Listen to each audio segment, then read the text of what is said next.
Hello there, ladies and gentlemen. Jasper, one above the Metallica Guru here, or the Thrash Metal Guru. We just go by those two names. Before I actually move on to the main subject of this video, which is discussing the fictional characters who I actually have, I just thought I'd just give a little quick update to the stories.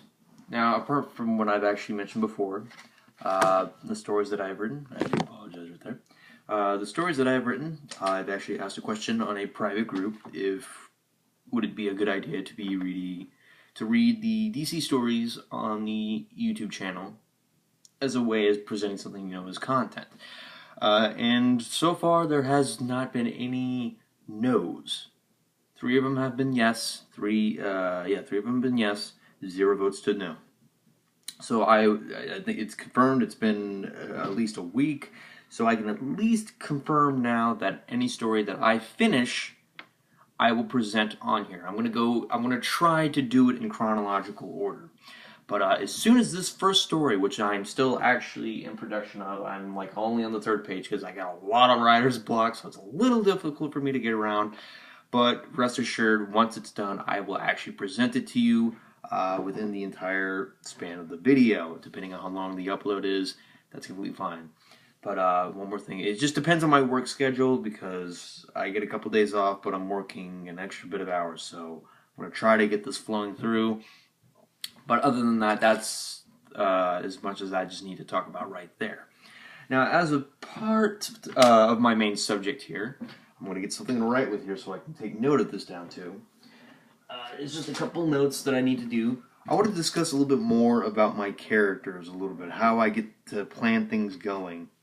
Now, I've been actually working on a top 10 list of the villains that I would actually use. You know how like Spider-Man and Batman, Superman, Nightwing have their top 10 enemies, like Nightwing's first number 1 enemy is Deathstroke, Batman's is Joker, Superman's is Lex Luthor, and Spider-Man's is Green Goblin. That's the kind of thing I kind of just drawn out here, but this is still kind of mixed up. A little bit of this is a little bit wrong, but let me just get down to the course of the 10 villains that I have. I want to just start from this. But this is just a rough draft of it. It's not the official one, so I'm still looking into it. Here are the 10 names that I actually have. It's a little bit odd, but oh well. Number 10 would be Boris Berserk. He's basically one of my Russian villains who I've actually created up with my mind. He's kind of a little bit based upon Zangief from Street Fighter. Being as which that the Berserk thing, it basically kind of just represented itself actually from Pokemon. Basically, with all the attacks the Pokemon do with electric, zap cannon. It was basically the electric type Pokemon that kind of gave me the idea for like that sort of Berserk thing.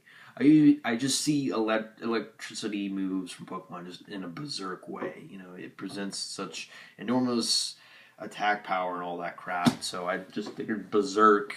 And then when I looked at him, I looked at Boris, which was based off of Zangief, who was actually a bulked up villain within the movie and also in the game. So I figured, Boris Berserk would actually do something like that. So that would be based on 10. This is not actual order too, like I said, it's the rough draft.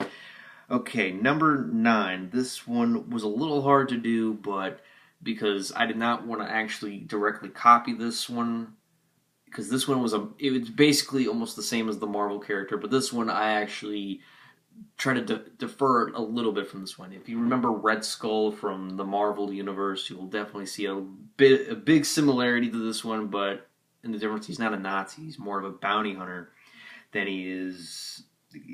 He's basically a bounty hunter, but I call him Blood Skull because he wears a red skull mask, which part of it is actually missing the mouthpiece. Think of it as like Shao Kahn from the Annihilation movie. He only has like a certain piece of it, but it's like all around. But he's basically the bounty hunter that I actually just thought of in my mind. I based a little bit of that idea from Red Skull, but I also based this idea also from Boba Fett and actually from influence from Lobo as well, who was actually an anti-hero from the DC universe. But I also based this character also from another one who was part of the Bat family. You might be, you could probably actually been in the similarities between, you know, the Red, the bounty hunter look, basically Red Hood, Jason Todd.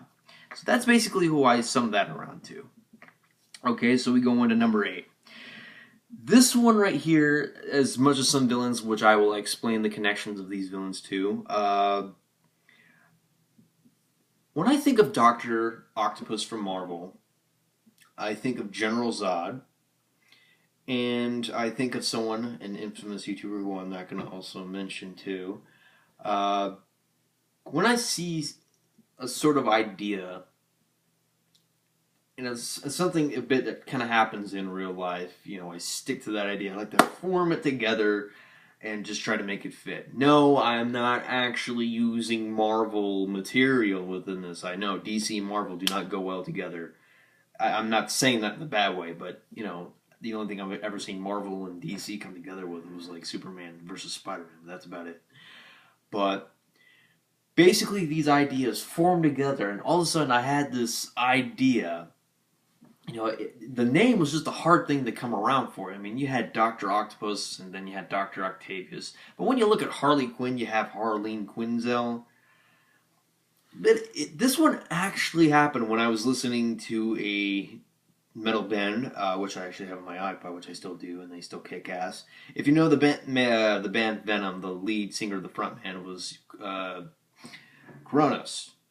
Conrad Coronas. That's basically the name. Coronas was basically the name that I should have just put in there, and I got it to fit. Dr. Coronas. I also refer to him as Captain Coronas. Basically, this character actually has a he idolizes General Zod. Basically he's shown mercy from Zod, made use from, although at first Zod uses his survivor to do his own work, but then grows to respect him and actually calls him Captain Coronas for all the stuff that he does, making him part of his Kryptonian army. So I have more to that I will develop here. So I think I might be making a video for every character to, you know, help develop out and just try to establish that too as well. And so we have 6. Now 6 was originally Blood Skull, but like I said, it's not in the original order, but oh well. This one was a little bit hard to also put together as well. Monolith. So Monolith, I will also let you know, is also going to be premiered in my first story. He makes an appearance in the first part of the story that I made, so I will introduce that. This one was actually a good representation that I actually interpreted a lot of stuff, despite the crap that, you know, when I watched the Batman and Robin movie, I was not a huge fan, but there was certain things about it that I liked. When you actually have Ivy meet this glowing gang that actually has the glowing face paint on him, you know, that idea came to me, but it never fully developed all the way until the time where I actually first discovered Bane. But, you know, this idea that I actually had of Monolith was very older, very more ancient, and more nostalgic, way before even DC Universe came out. So I figured, hey, you know what? Let's do that with him. So basically, Monolith is basically the concept of the ideas that were based upon the glowing green gang from Batman and Robin and Bane.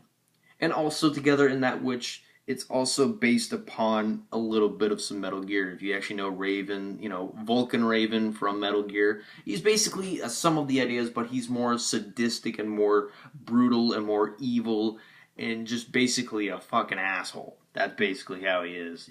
He's like Bane, he used to be one of Bane's guys, but then Bane, who saw him as a liability, gives him to the character Brother Blood, who I actually have presented in that first part of the story. I know I keep putting spoilers, but oh well. He offers him over, he tricks his liability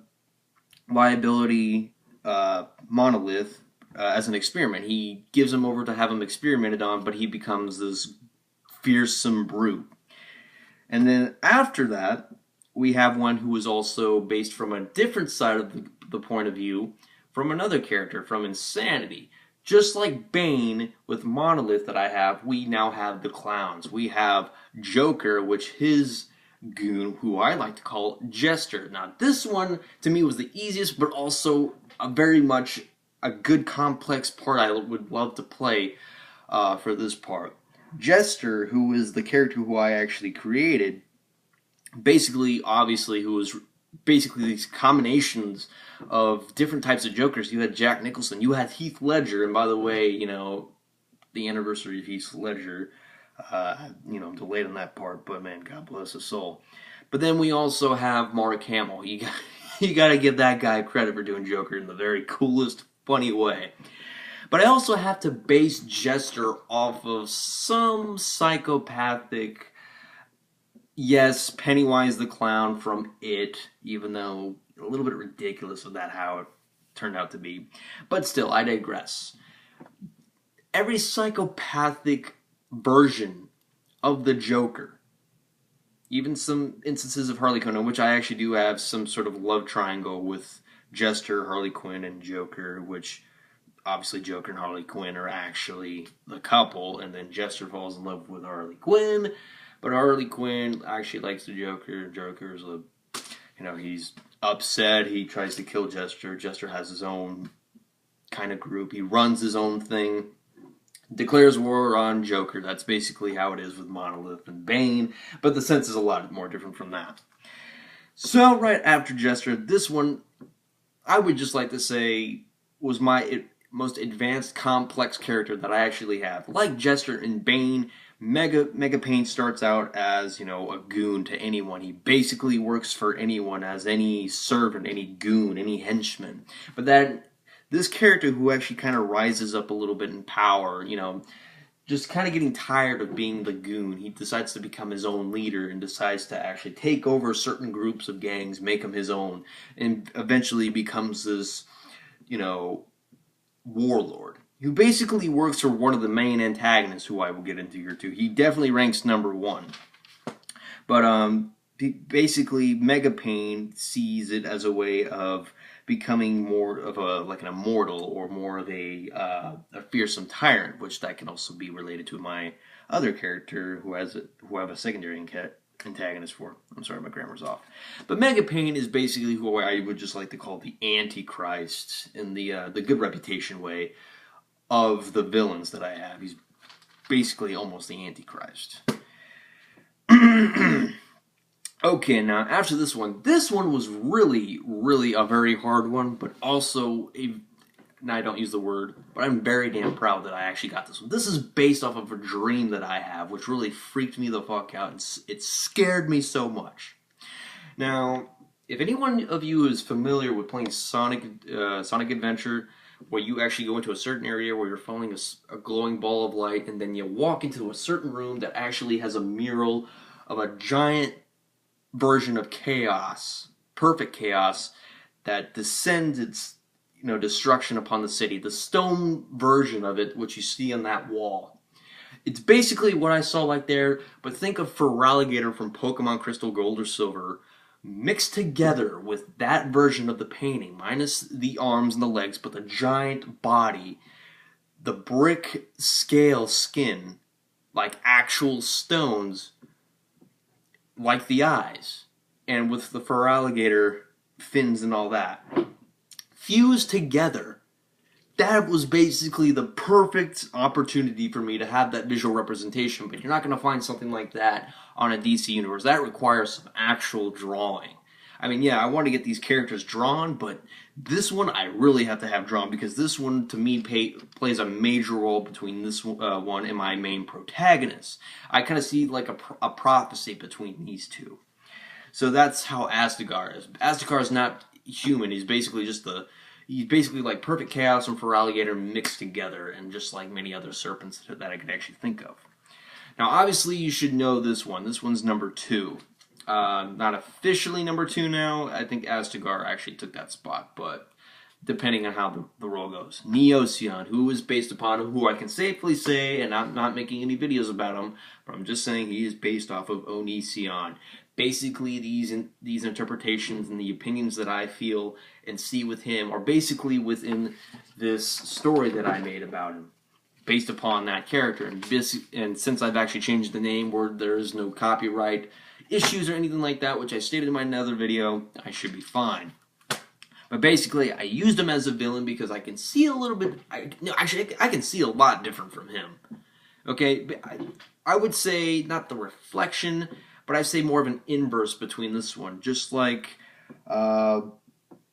Coronis and many other characters. Actually, like Megapane as well. He's a I see him like a tyrant. Not like an actual tyrant to go rule the world, but that's basically the metaphor for what he does in the story as a tyrant. But basically, the ideas and all that are based upon him. The negative feelings that I have from him are based upon that character. And therefore, we actually have one more who I want to present to you. This one was strongly based upon Metal Gear Solid 1. Main protagonist, Solid Snake. Main antagonist, Liquid Snake. Now, both characters who I actually have for my DC story are based upon these two characters. One representing Snake, one representing Liquid. You could just say Solid. But on the main antagonist side, Liquid Snake was not the only idea I had for that character. There are many others, just like I stated in the video. And there's also a lot more that I can also say. Like Green Goblin, like, what was the other one? Lex Luthor, like Joker, like Deathstroke and all that. There's a main reason for this one where it becomes one of the most toughest things about it. I wanted to give it a little bit of a twist to it, that the main antagonist, who is called Catalyst, that's his name, that's his villain name. The reason why he ranks number 1 on this one, officially, not like the others who were officially ranked, but this character, just like these, are brothers, created by, which I would like to say, Brother Blood, which Monolith also has his role playing in that part too. He enjoys the sadistic torture that he receives. He sees things a lot differently from the main character, who was created the same way, created by the hands of evil. Basically, he thinks of himself as superior in that sense, like Niosion, but in a way he doesn't seek complete control. He seeks more of a way to unbalance the rules of nature or unbalance the rules of government. He's basically an anarchist. And he seeks more of destruction than he does of his own sense of order. That's another thing you can just go with Niosion on. But in his way, he's basically also the inverse of the main character, Jin Ryu, who was the protagonist. With Catalyst here, plays a more bigger role as the antagonist than any of them combined, being that they're brothers, but basically more... He basically seems to want to prove to the world and to his brother as well that he's the superior one as opposed to that, because according to the story that I'm currently making, he's supposed to be the successful creation. The main character, who I have as the protagonist, is the flawed creation. He didn't see things the way that the people who created him wanted to see, and therefore wanted him dead. Tried to torture him, but we're not focused on the main character. We're focused on Catalyst. So that's basically where I wanted to put him. I had more development of Catalysts than any other character, despite Niosion, which I have a more developed in this one than I do of Catalyst so far. But that's how it is. I do actually have a story of Catalyst already done, but like I said, I'm going in chronological order here. But basically, that's the time I have. That's basically the top 10 villains that I actually wanted to present to you. Like I said, they're not in particular order. I will also put some additional information about the villains in the description below. And I will say, good night to you guys. And that like I said, I'll be placing the information below. Anyways, you guys have a good night. And rock on, dude.